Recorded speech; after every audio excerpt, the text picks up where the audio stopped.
je vais commencer avec une petite question de James. James, c'est toi qui ouvre le bal. On commence ça à l'instant avec toi, mon homme. Tu parles souvent de maximiser le retour d'impôt en cotisant au REER, mais je me pose la question, est-ce qu'en faisant cela, ça aurait beaucoup... non, excuse, je me reprends. Est-ce qu'en faisant cela, j'aurais beaucoup trop en REER et pas assez en CELI? Décaisser 20 000 $ en REER pour limiter l'impôt et compenser avec 50 000 en CELI pour un salaire, ça devient difficile avec cette stratégie. Ouais, ben en fait, pour te résumer ça là, le plus simple possible, parce que c'est souvent une question qui revient, les REER, puis c'est pas tout le monde qui est là au live de semaine en semaine, c'est pas les mêmes personnes, fait que je vais te faire ça le plus simple possible, dans le fond. Avec le REER, ce qui est important, c'est que ton taux d'imposition soit plus élevé quand tu cotises que quand tu le retires. Fait qu'en ce moment, supposons que tu gagnes, je sais pas, 90 000 par année, ton taux d'imposition, c'est 36 % quand tu prends tes REER, mettons. Puis là, quand tu vas les sortir, tu le sais que selon les projections que tu as faites, puis les stratégies, puis tout le kit, ben tu vas être à un taux d'imposition plus bas que 36 %. Si c'est le cas, ben les REER vont être plus payants que le CELI. OK? Puis si ça serait, mettons que c'était que ton REER puis ton CELI, ton taux d'imposition il est pareil au moment du retrait que quand tu l'as cotisé, ben le REER CELI, ça va revenir au même. Fait que la seule façon d'être désavantagé, mettons, avec le REER, c'est si tu le ressors plus tard, puis que ton taux d'imposition est supérieur à ton taux d'imposition de quand tu l'as cotisé, ce qui est assez rare si tu es stratégique, puis que tu planifies tes affaires, puis que tu checkes tes choses comme il faut, ou si ça te fait perdre mettons, des crédits d'impôt ou parce que ton revenu imposable il a été plus élevé, fait que là, à cause de ça, tu as perdu, mettons, des affaires à la retraite, puis là, c'est l'équivalent d'avoir payé plus d'impôts que ce que tu as reçu quand tu as cotisé dedans. Tu comprends? Fait que c'est les deux seules exceptions que là, les REER, ça pourrait pas être si hot que ça. Mais sinon, dans la grande majorité des cas, si ton taux d'imposition il est plus faible plus tard parce que tu es stratégique puis tu fais bien les choses, ou qui est égal, ben à la limite, ça va soit être mieux ou pareil. Tu comprends? Fait que tu ne seras pas désavantagé. Ça, c'est bon. Ça, on va continuer. Face à la baisse des marchés, est-ce correct d'investir dans l'SP500 dans cette période d'incertitude? Ah, très bonne question.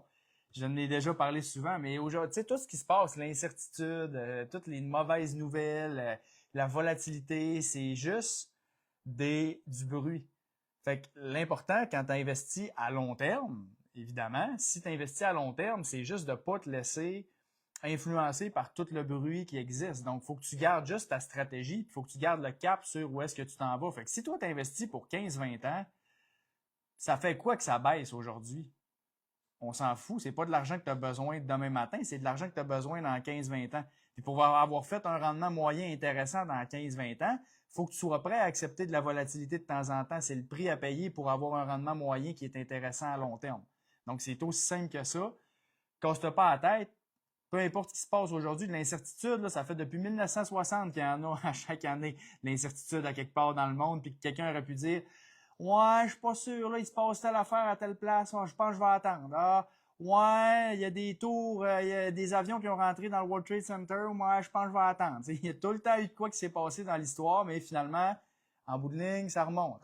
Ça redescend, ça remonte. Mais en bout de ligne, c'est tout le temps une ligne qui monte à long terme. C'est pour ça que c'est bien plus facile d'être un investisseur à long terme que d'être un spéculateur à court terme. Un spéculateur, tu essaies juste d'anticiper tout ce qui va se passer. La majorité du temps, tu te trompes. Des fois, tu es chanceux, tu te penses intelligent. Puis là, finalement, à long terme, ben, un moment donné, tu manges des grosses volées. Puis là, ben, tu perds plus d'argent que ce que tu as fait. Tandis que quand tu es un investisseur à long terme, tu chill, tu relaxes, tu laisses ça aller. Dans 20 ans, tu vas avoir fait un 7, 8, 9 % en faisant absolument rien, en ne te cassant pas la tête, peut-être même plus, dépendamment dans quoi tu investis, puis that's it. Fait que c'est pas plus compliqué que ça.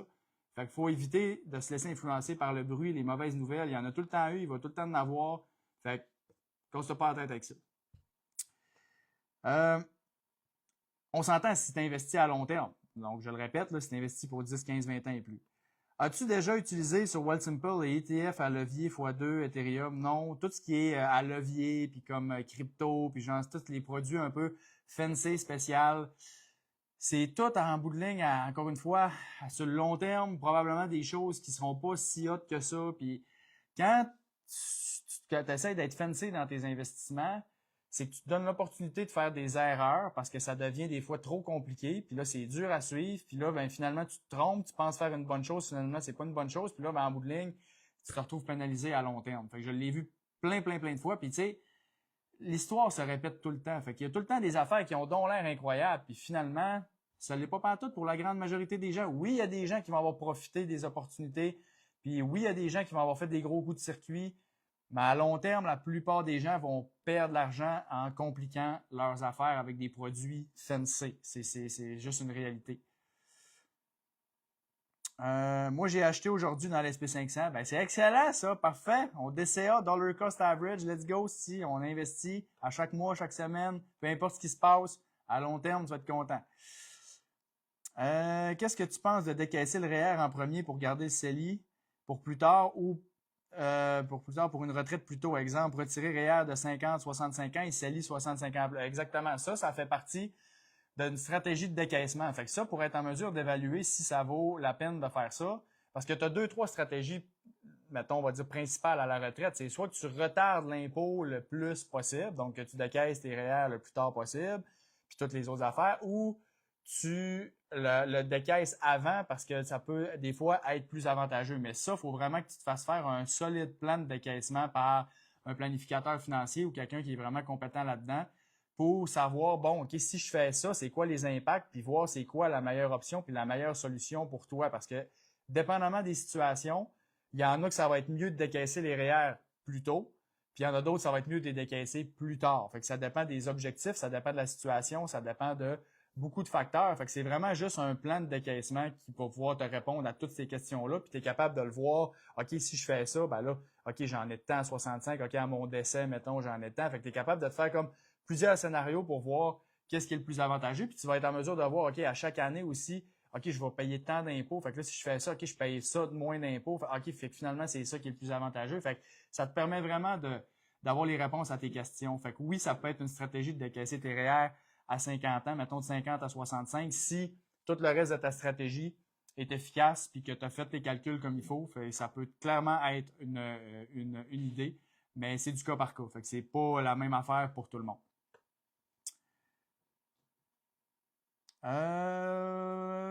Que penses-tu de caissing? Ça c'est beau. Okay. Que penses-tu des frais de gestion? Ça redescend comment? Que penses-tu des frais de gestion actifs aux alentours de 2,5 Je me pose toujours la question et je vois souvent des pauses que 2,5 c'est énorme, même si les rendements suivent, je ne vois pas le problème. OK. Ben, gars, je vais vraiment te donner l'heure juste avec ça, puis je te donne les deux côtés de la médaille, okay? Dans le sens que moi, je fais juste te donner la vraie information. Je ne vends pas de produits financiers, fait que je suis juste là pour te donner la réalité. Okay? Dans le fond, les frais de gestion, c'est souvent une question qui revient. La question, c'est pas combien tu payes. Parce que tu vas payer à peu près la même affaire partout. Si tu es avec une institution traditionnelle, ça va tout le temps être entre 2, 2,5, des fois un peu plus, des fois une petite affaire moins, mais mettons, grosso modo, entre 2, 2,5. Fait que la question, combien je paye, c'est à peu près la même affaire partout. Qu'est-ce qui est important comme question, c'est qu'est-ce que j'ai en retour de ce frais de gestion-là. Et là, quand tu dis si les rendements suivent, c'est vrai que techniquement, si tu investis dans un fonds commun, puis que, mettons, tes frais de gestion sont à 2,5, puis que ton rendement moyen sur 20 ans, il est à 20 puis que les fonds indiciels, mettons, ont fait 10 puis que le marché a fait 10 puis que ton fonds commun, il est tellement incroyable qu'il a donné 20 de rendement par année, le double, mettons, du marché. Effectivement, que payer des frais à 2,5, on s'en sac parce que si tu fais rendement moins les frais, tu vas arriver à 20 moins 2,5, tu vas avoir fait 17,5 de rendement. Fait qu'on s'entend que c'est excellent. Mettons dans un cas extrême pour te... Oh, salut Siri. Siri a décollé. Fait que, dans le fond, c'est ça. Fait que tu vas avoir, mettons, 17,5 de rendement dans l'exemple extrême que je viens de donner là. Fait qu'on s'entend que tu aurais fait 7,5 de rendement de plus que l'indice, que le marché, pendant, mettons, 10, 15 ans, 20 ans, ça aurait été incroyable. Fait que là, tes frais, ils auraient vraiment valu la peine d'être payés. Sauf que, avec ce que tu as dit, si le rendement il est là, je vois pas le problème. C'est vrai. Sauf que le problème, c'est que la réalité, tu peux aller chercher toutes les statistiques que tu veux. Il y a plein de chiffres qui démontrent tout ce que je vais dire là. C'est que la majorité du temps, 95% des fonds communs actifs ne génèrent pas un rendement plus élevé que des simples fonds indiciels après les frais sur une période de 10, 15, 20 ans et plus.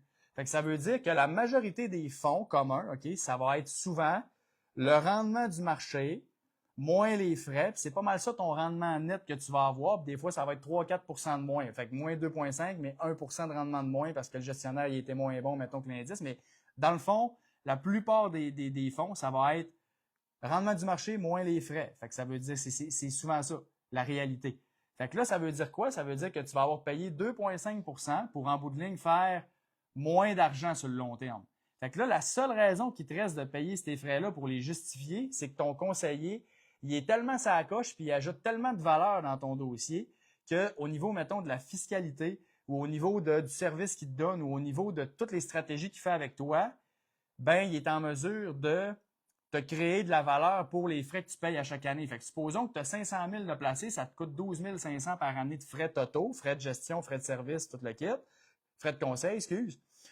Puis, ça te coûte 12 500 par année, mais que ton conseiller, il est tellement bon qu'il te fait sortir 30 000 d'impôts que tu n'avais jamais pensé de faire des stratégies, puis comme, hey, crime, une chance, tu étais là.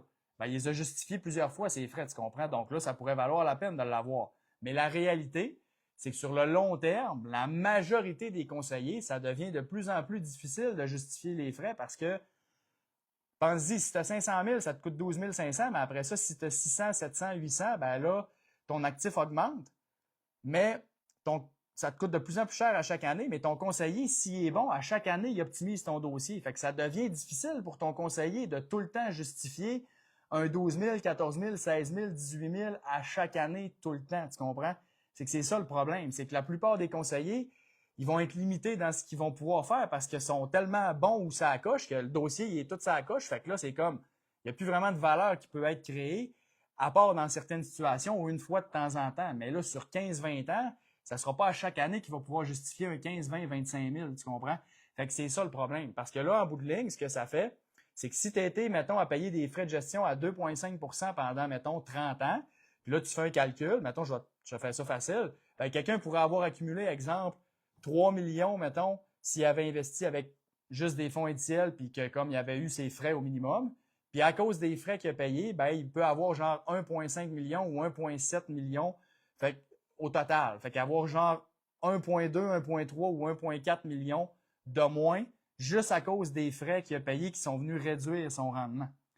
Fait que là, la question qu'il faut que tu te poses, c'est mon conseiller vaut-tu 1,5 million sur 30 ans, mettons. Tu sais, là, je dis des chiffres, on s'entend, là, ça dépend de la situation puis combien tu as d'argent, là, mais bref, c'est ça la question qu'il faut que tu te poses. Fait que si la réponse c'est oui, puis que tu juges qu'avec ton conseiller, tu vas avoir plus que 1,5 million avec tout ce qu'il fait pour toi, ben c'est bien correct, tant mieux. Mais si la réponse c'est ouais, ben mon conseiller, je le vois une fois par année, ça dure 20 minutes, puis il me dit de mettre des REER, puis après ça, c'est fini, ben ça commence à être difficile de justifier ces frais-là année après année, puis ça commence à coûter cher de la rencontre, OK? Tu comprends? Fait que, tu sais, si on prend que tu as 1,5 million de moins, mettons, dans 30 ans, ben ça veut dire que tu fais, pour une rencontre en moyenne annuelle de 1 heure, exemple, ben c'est 1,5 million divisé par 30, ça fait 50 000 $ la rencontre. Là. Tu comprends? Fait que pour, en bout de ligne, avoir eu pas tant de valeur qui a été créée, tu comprends? C'est ça le problème. Quand ton conseiller crée de la valeur, parce que ton dossier il est plus compliqué, puis que, mettons, tu as des entreprises, tu as de l'immobilier, tu as plein de choses, puis que là, ton conseiller, s'il est dans le dossier, il te fait vraiment comme sauver énormément d'impôts parce qu'il est vraiment une grosse tête de fiscalité, puis il est sa coche. Parce que, OK, oui, des fois, ça peut être justifié, des frais de gestion, puis c'est bien correct. Mais pour la plupart des gens qui n'ont pas des dossiers compliqués, à long terme, ça va avoir été très cher à payer. Puis dans le fond, moi, je dis tout le temps, les gens payent le coût de leur ignorance, dans le fond. Pourquoi tu es avec un conseiller? C'est probablement parce que tu connais pas assez ça pour investir par toi-même, parce que tu penses que c'est compliqué. Mais la réalité, c'est que c'est pas si compliqué que ça quand tu sais quoi faire, puis que tu es justement un investisseur passif, puis que tu te casses pas la tête, puis que tu deviens pas un trader ou un spéculateur. Puis là, quand tu fais ça, ben là, tu es outillé pour investir par toi-même, puis pas te casser la tête sur le long terme, puis diminuer tes frais au maximum. Mais je le dis tout le temps, t'es mieux d'avoir un conseiller à pourcentage que d'être tout seul puis de faire ça tout croche. Puis ça, l'industrie sont les premiers à le dire. Sauf que la plupart des gens, ils sont avec un conseiller puis ils se disent « Ah, je connais rien là-dedans, c'est pour ça qu'ils n'investissent pas », alors que ça leur prendrait une couple d'heures de juste se former un peu. Puis après ça, ils diraient « OK, dans le fond, c'est juste ça, crime à investir. OK, c'est pas compliqué pantoute dans le fond. » Je l'entends chaque semaine. OK, c'est juste ça. Ben oui, c'est juste ça. Quand tu as un dossier qui n'est pas compliqué, c'est juste ça. C'est aussi simple que ça. OK? Fait que j'espère que ça répond à ta question pour les frais de gestion.